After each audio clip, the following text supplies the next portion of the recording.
আলাইকুম বন্ধুরা, আমি সুলতান আপনাদের সঙ্গে আবারও। আজকে আমরা দেখাবো থাইল্যান্ডে কীভাবে বাইক রেস প্র্যাকটিস করা হয়। মাউন্টেন বাইকগুলি রেসিং হচ্ছে এখানে। দেখুন আপনারা সবাই প্র্যাকটিস কীভাবে হয় থাইল্যান্ডের মাউন্টেন বাইকগুলি।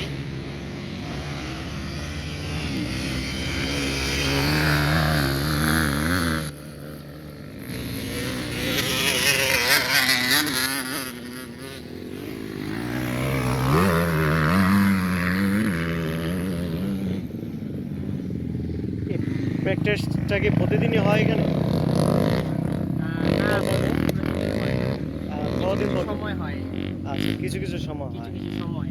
আচ্ছা, এরা প্র্যাকটিস করার পরে এই রেসিংটা কোথায় হয়? প্লেসটা কোথায়? এটা হয়তো বা ব্যাংককে হইতে পারে বা ব্যাংকক সিটির বাহিরে বুড়িরাম সিটি এটাতেও হইতে পারে। আচ্ছা, তো এই রেসিংয়ে প্রায় কতজন মিলে রেসটা করে? কতজন মিলে এই রেসটা আসলে করে? জাস্ট একটু আইডিয়া দেন।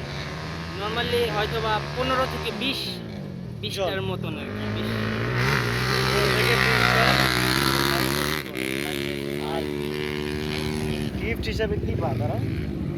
গিফট হিসেবে টাকা পয়সা পায়। যদি আমাদের এখানে আরেকটা আছে, এটা দেখাবো কি? হ্যাঁ, এই যে জিজ্ঞাসা করেন, আরে জিজ্ঞাসা করেন কি পায় তারা কি? অনেক উঁচা, দেখুন আমার সাইজ কত উঁচা বাইক, হ্যাঁ। দেখেছেন আপনারা? এই হচ্ছে রেসিং বাইক। তারা আসলে কি গিফট পায়? গিফট হিসেবে হয়তো বা টাকা পয়সা, মানে অনেক টাকা পায় আর কি। যারা ট্রফি, তাদের নাম আসে মিডিয়াতে যে হ্যাঁ এই লোক উইন হয়েছে বা এরকম টাইপের। আচ্ছা, থাইল্যান্ডের সবচেয়ে প্রিয় টাইপের গেম এসব, racing টেসিং, car racing, bike racing, এদের প্রিয় গেম থাইল্যান্ডে। বুঝতে পারছি।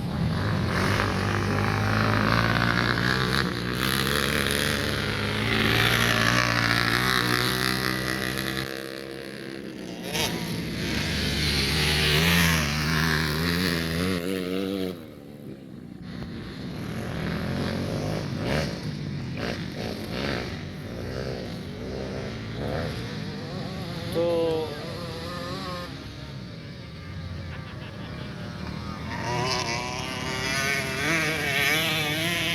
আমরা আজকে দেখালাম যে এখানে হচ্ছে কি হয়। তো পরবর্তী ভিডিওতে পাওয়ার জন্য নতুন নতুন আমাদের সাথে থাকুন, চ্যানেলটি সাবস্ক্রাইব করুন। সাবস্ক্রাইব করবেন সবাই, বেশি বেশি শেয়ার করবেন। শেয়ার করবেন। অনেক আওয়াজ কিন্তু। সবাই ভালো আর থাকবেন। নতুন নতুন এক্সপিরিয়েন্স করার জন্য চ্যানেলটিকে সাবস্ক্রাইব করুন। আপনাদেরকে দেখাবো যে থাইল্যান্ডে কি কি হয় না হয়, যেটা আমাদের বাংলাদেশে নাই মনে হয় আর কি, এটা দেখাবো আপনাদের। আল্লাহ হাফেজ।